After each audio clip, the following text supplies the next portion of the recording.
Hola, bienvenidos libreros. El día de hoy vamos a estar comentando el libro El nombre de Cuautla y bueno, les presento a los locutores del día de hoy, María Paula López, Aldo Antonio Santoyo, Diego Calderón y yo, Jimena Fernández. Espero lo disfruten. Vamos contigo, María Pau.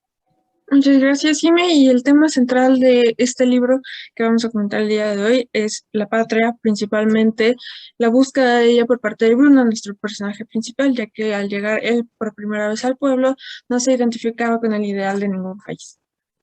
Sí, de hecho, podemos observar cómo esto cambia conforme pasa más tiempo en Cuautla. Otra línea temática que podemos observar es la identidad, en la que vemos cómo la identidad mexicana en este libro es plasmada por medio del amor que Bruno termina teniendo hacia México y el patriotismo que comienza a experimentar. Creo que esto nos identifica a una gran mayoría de mexicanos. Correcto, Aldo, y no solo eso, sino que también podemos observar la identidad mexicana por medio del optimismo y el ánimo al festejar, divertirse y ver el lado positivo a pesar de los momentos difíciles. Exacto, y un ejemplo de esto que mencionas, María Pau, es la fiesta que se congregó en la hacienda después del primer ataque. Otro valor del mexicano que creo que se puede mencionar es la valentía de esta misma batalla. Ujú. De hecho, una escena en la que podemos observar la diversidad cultural de este cuento es en la manera en que describen a los personajes por primera vez. Sí, y un ejemplo de esto muy claro es cuando Bruno describe las manos de Claudia, como las de una persona que trabaja desde el amanecer y se dedica a levantar cosas pesadas, trabajar y vender. La diversidad también se puede ver cuando Bruno describe la diferencia que hay entre su prima y él, desde la manera en que ambos se visten hasta cómo hablan y se desenvuelven con las personas que los rodean. Como por ejemplo cuando Lorenzo hizo un comentario sobre su partida. Bruno sintió la necesidad de hablarle con majaderías, como solía hacer en su casa en Oaxaca, pero se contuvo solo porque Claudia estaba ahí.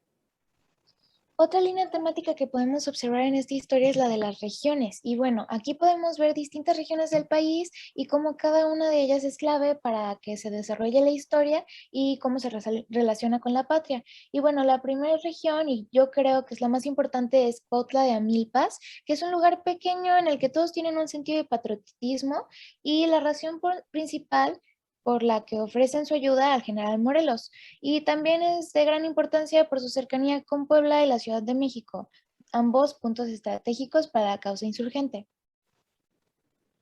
El siguiente lugar que yo también creo con relevancia es Veracruz, ya que los guadalupes lo consideraban un punto muy estratégico debido a su puerto y su ubicación, y lo consideraban muy importante hacer su toma. Otro lugar curioso es Acapulco, ya que este es un punto ideológico para Morelos, porque Hidalgo se lo pidió recuperarlo como favor personal, además de que tenían que recuperarlo para no mostrar debilidad frente a los realistas. Otro punto muy importante mencionado es la Ciudad de México. El destino principal de Bruno, pues es donde viven sus padrinos, y con importancia para los insurgentes, ya que controlando la capital y el puerto de Veracruz, obviamente tomaban el control de la Nueva España. La época histórica es importante en el libro. El libro está situado en la época de la Guerra de la Independencia. Como era de esperarse, la época es clave para el desarrollo de la trama, ya que la lucha por la independencia es el motivante principal para los personajes que habitan Cuautla. Exacto, Diego, y pues bueno, la mayoría del libro transcurre en 1812 en Cuautla, pero también podemos ver un breve tiempo en 1815, donde vivimos a través de los ojos de Bruno la ejecución de Morelos. Así es. Bueno, saliendo de las líneas temáticas, ahora podemos hablar de las figuras retóricas, en la que yo encontré la hipérbole, y como ejemplo podemos ver, y eso me quemó la piel como un silicio ardiente. Este es un hipérbole ya que está exagerando el dolor emocional que sufrió al enterarse de que Claudia tenía ojos para alguien más. Es algo un poco loco. Sí, de hecho sí. Y bueno, la siguiente es la metáfora y el ejemplo que yo encontré aquí fue, me disculpe y salí a esa claridad de la tarde que ya me cortaba el cuerpo como una afilada navaja. Esta es una metáfora porque establece una relación de semejanza entre la claridad y el sentimiento de una afilada navaja. La realidad es que la claridad no lo estaba cortando, pero lo compara con este sentimiento por el dolor y el sentimiento de culpa que tenía Bruno. Yo en el libro encontré una comparación. La gente caía como moscas ante la imposibilidad de defenderse. Es una comparación porque los dos elementos se están comparando e intercambiando unos con los otros. Se pone énfasis en la facilidad con la que las moscas caen. Yo también mientras estaba leyendo pude encontrar una, como sería el padre Morelos acariciaba el diccionario francés-español y miraba más allá de sus hojas, más allá de su pasta de cuero, más allá de la mesa. La anterior es una anáfora ya que se repite la palabra más allá varias veces a lo largo de la oración para enfatizar que Morelos no solo estaba observando el libro, sino estaba haciendo una reflexión más profunda. Y finalmente pasamos a analizar el contexto del autor. Primero, demos un vistazo a la vida del autor y su desarrollo, para así saber por qué creó este libro y qué experiencias lo llevaron a escribir sobre este tema.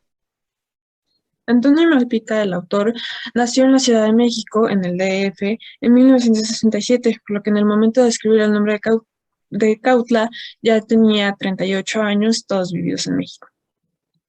Así es, investigando también, podemos ver que este mismo escribe novelas y cuentos dirigidos a una audiencia joven y en entrevistas pasadas habla sobre el tema a analizar en este podcast que es la patria. Y relacionado con esto, él recuerda que en su infancia no había tantos libros de autores latinoamericanos cuya audiencia fueran niños y jóvenes, y que la mayoría de historias que se encontraban eran europeas y por ende no contaban el punto de vista de los mexicanos. Es por eso que él decide escribir sobre su cultura y expresa que la literatura mexicana tiene toda una tradición detrás. Muy interesante lo que dices, Jimmy. Yo creo que la razón por la que Antonio Malpica escribió un libro sobre la patria es ya que fue la época de la independencia, fue una época para llegar a un público joven y contar un poco sobre las tradiciones y de la cultura. También este compañero ha explicado en entrevistas anteriores que tiene como objetivo llegar a niños de otros países, alcanzarlos y llegar que conozcan la historia de México. Muy patriota, el amigo este. Sí, es Diego. Bueno, hablando ya un poco del autor, podemos hablar del contexto de la historia. La historia del libro se revuelve alrededor del sitio de Cuautla, un evento real que ocurrió durante la independencia de México cuando el ejército bajo el mando de Morelos se establece en Cuautla por las tropas realistas comandadas por Félix Calleja. Tuvo una duración de 72 días en donde una gran cantidad de batallas se llevaron a cabo y en las que lamentablemente hubo mucha destrucción y asesinatos. Más de 3,000 soldados fueron asesinados en el batallón. Y bueno, tras la huida de Morelos y sus habitantes, ocurrió la destitución de Calleja como jefe militar por temor a algún ataque insurgente. Ahora pasemos a el análisis de los lectores, que en este caso somos nosotros. Y bueno, nosotros como lectores, especialmente como lectores adolescentes, apenas estamos descubriendo y averiguando nuestra identidad. Al leer un libro que toma el tema de la patria, generando un impacto, nos lleva a profundizar un poco más sobre este y sobre en realidad nos hace cuestionarnos para nosotros qué es la patria, qué representa en nosotros. Y pues bueno, los dejo con esta reflexión, los dejamos con esta reflexión. Esperemos hayan disfrutado este episodio del podcast de El Librero y les deseamos un buen día a todos. Muchas gracias. Gracias a todos.